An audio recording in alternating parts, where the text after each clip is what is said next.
Okay, good morning, everyone. So um, we spoke last week about the concept of emunah, omein, what that means, kel melech ne'emon. I'd like to just take it back a little bit now, and understand what exactly the notion of emunah is. What does faith mean?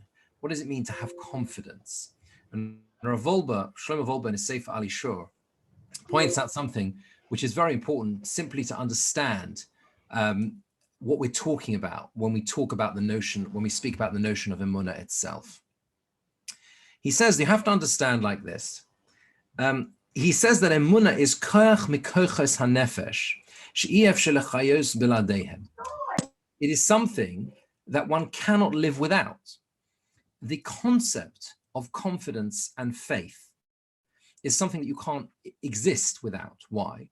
He says, Onu somchem al bnei Adam. Rav Wolbe says, we rely on people, as long as we have no reason to suspect that they're telling a falsehood. We rely on them. Kol hayachasim, he says, chevratim, any relationships that exist between people, ba'olam in the world, or that exists between countries, between people, or companies, individuals, whatever it is, benuyim al imun hadodik. They are all based upon confidence, trust in one another. Ubiladov ein chayinu chayim. Without them, we cannot exist. Life would not function. He says, He says that someone who buys something believes and trusts the seller when they say that it's a decent piece of merchandise. Sometimes it turns out it isn't, but it's all based on trust. He says if a person is unwell, he puts his trust in the doctor, in the physician. He has to. Hatalmid barabba, a student trusts his teacher. For harav b'talmidoi, and the teacher has to trust the student.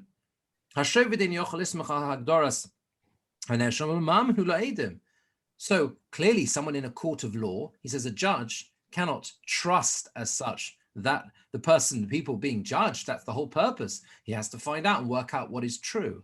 But at the end of the day, he has to rely on the witnesses. So you see, he says, that trust and faith is built into every aspect of human relations. If we try to live life without the notion of faith, life itself we wouldn't be able to live. And he says you see this especially, of course, more than any other area in terms of the relationship within families, children and their parents. The imun, he says, the trust that the child feels for his parents.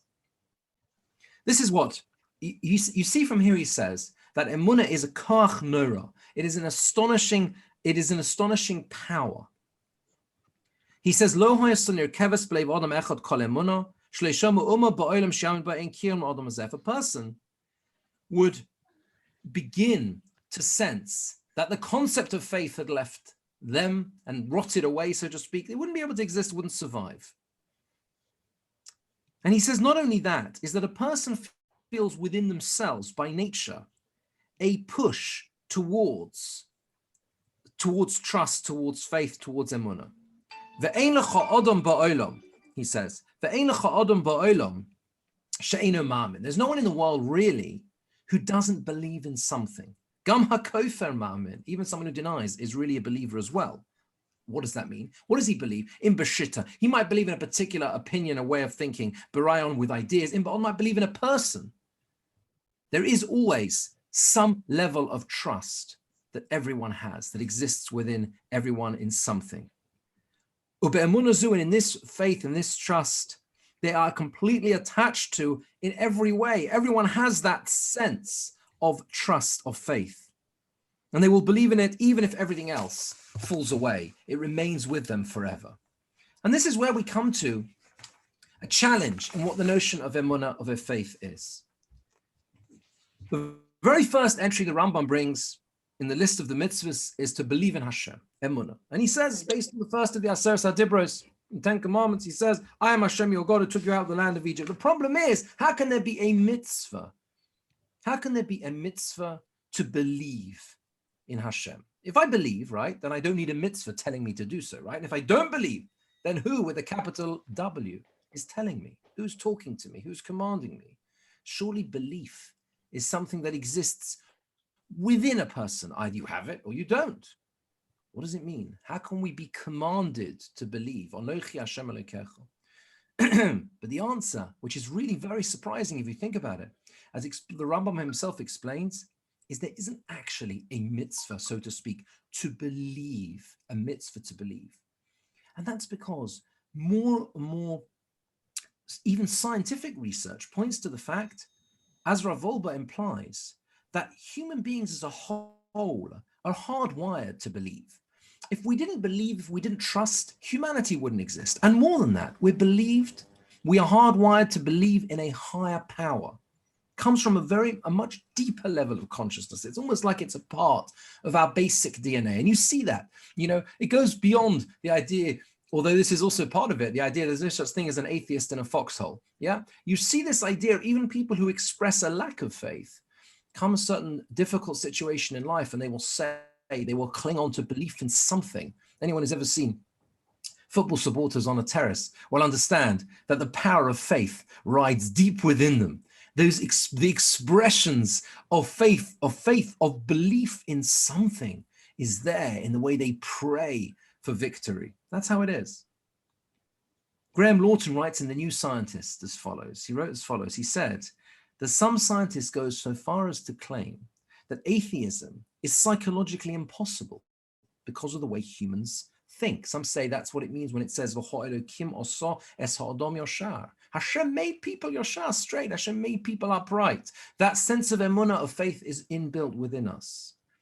And that's why there are so many people, for example, studies show, who define themselves as atheists, but they still profess to religious beliefs like the immortality of the soul. There was a think tank called Theos, found that despite a very secular reputation in the United Kingdom, 13% of adults agree, only 13% agree with the statement that humans are purely material beings with no spiritual element. Only 13% believe that there is no spiritual element within a human being.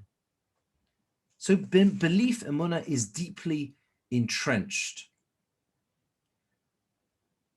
One scientist put it this way: a metaphysical outlook may be so deeply ingrained in human thought processes that it cannot be expunged. Or perhaps we can put it another way like this: while militant atheists like Richard Dawkins might be convinced that God doesn't exist, God may be amused to find that atheists might not exist. So if that's the case, the question we have to answer is, if basic belief is part of who we are as human beings, what does it mean? What is the mitzvah to believe in Hashem? What does that first mitzvah mean? And the Rambam himself gives the answer. The Rambam says like this. He says the very first mitzvah is that we are commanded to acquire knowledge of the nature of Hashem's existence, to understand what it means that he is the original cause, that he is the source of all existence, that he brings creations into being.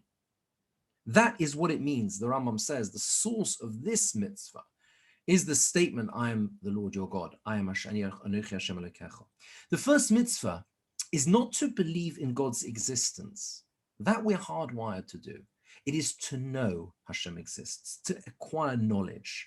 In other words, to take that abstract feeling of belief in something that exists within us and to transform it into a reality, to make it as factual as the 5 fingers on our hand, to intellectualize belief. And that really is a mitzvah, which is truly a lifetime's work. That's why the Maharal says, it's only after Avraham Avinu passes the 10th of the tests of the Akedah, Hashem says, Ato yodati kirei Elokim ato. Now I know that you fear Hashem. He uses the word yediyah, knowledge. Now I know. Avraham believed from the beginning, but only after those 10 nisyonos, the 10 trials, did he acquire knowledge of Hashem. And that gift of knowledge that Avraham Avinu developed, that came to the fore and came to, if you like, was actualized during that final one of the 10 tests, that is the gift that he imparts to us. And therefore, what we have to understand is that emunah itself, which is related to the word for an uman, meaning a craftsman, is something which takes a lifetime to craft, to develop. It is not something that exists, that it is something that the basic level exists from the beginning, but to develop it requires working on. And the question that the first one of the Aseret HaDibros poses to us is, do you know that Hashem exists? Have you worked on intellectualizing that childlike belief, making it a reality in your own life rather than leaving it in some abstract form? And like everything else in life, the point here is if the aim is worth it, then it's worth the struggle. One of the last interviews that he gave in his life, the late Eddie Wiesel was asked about his very public struggles with his faith in Hashem and how that had impacted his approach to life. And Wiesel looked at the interviewer in the eye and he said, I will tell you this, I remain a Vishnitzer Chassid and I put my tefillin on every morning. That was him. That was who he was. He was a Jew who struggles, a Jew who struggled throughout his life to understand the why, however difficult it was, refusing to give up. If the aim is worth it, then we believe that it is worth the struggle.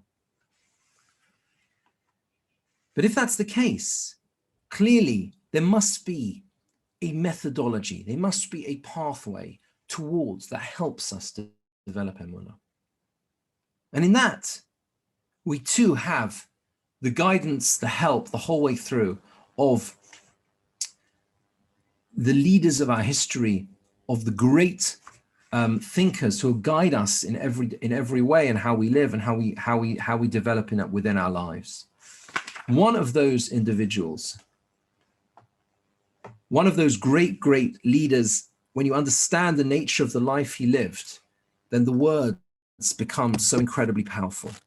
The Ramban, the end of next week's Parsha, Parshas Bo. Ramban, one of the most famous statements in the whole Torah. The Ramban develops the idea of what Yetzias Mitzrayim can teach us and how important it is for us fundamentally. He says, "V'kavonas kol ha-mitzvos," the kavanah of all the mitzvahs, shenamin be'Elokeinu, that we should believe in Hashem. It's the end of next week's Parsha. V'noda elov shu bara'anu.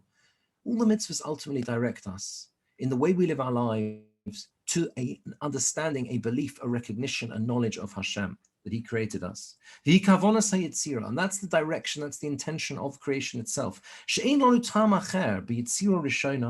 There is no other reasoning, rationale behind the first creation. And the Hashem doesn't have the desire in the lower worlds. This is the only intention. That a person should know, again, that word knowledge. And admit, understand that Hashem created him. The kavonas romimus hakol b'tfilos. He says, you know why we uplift our voice in prayer? The kavonas boti knesios, and the intention of shuls themselves. Uzchus tfilas rabbim, and the zuchus of the tefillah of the rabbim, of the public. Zeu sheyeh lebnei odom mokum yiskabtzu. The whole purpose is that people should have a place that they can gather. V'yodu lekel, and they should be able to thank Hashem Shebarama created them, v'him tzion, and brought them into existence. V'yifarsum, and they publicize this. And they say in front of him, we are your creations. Beautiful, beautiful, powerful words in the Ramban, worth seeing inside, worth looking at this week as we learn Parshas Bo. But understand one thing: the Ramban in the year 1267 visited Yerushalayim. Yerushalayim at the time was like the Wild West. It was devastated, and he is said to have met just 2 Jews who worked as painters. That's what he did. And he wrote the following words. He says, great is the neglect and vast is the destruction. The entire Beis HaMikdash is ruined. Yerushalayim is destroyed. And we found a house, he says, in ruins, built with marble columns and a beautiful dome. And we took it to a shul because the city is abandoned and anyone who wishes to take from the ruins can help himself. The Ramban came to a Yerushalayim that was completely ruined and wrecked. And what did he do? He built a shul. Remember, he found just 2 Jews. That's all he found, 2 Jews who worked as painters. He built a shul, which is the oldest shul. The oldest shul in the Rava Yehudi, in the Ir Atikah, is the Ramban shul, named after him, and it stood for some 800 years. And of course, it was reopened after 1967, so it's 700 years. It was the 700th anniversary year when the Ramban visited Yerushalayim. When the Ramban writes what it means to come together, Rome Masakol Betfilas Kavanas Bote Knesios, don't think it was easy for the Ramban either. You can imagine what went through his mind when he visited the devastated Yerushalayim. What's the point of building a shul here? What's the purpose? Yet he did. He built a shul, and 700 years later, in 1967, they could reopen and rededicate that shul. That's the power of developing and building emunah that remains strong through all times, even the hardest of times. May we be zocha this week and all weeks to develop that same level of faith and emunah and trust. Thank you very much for joining me. I wish you all a very good week and take care. Thank you very much. Pleasure. Thank you both. Thank you. Okay, pleasure.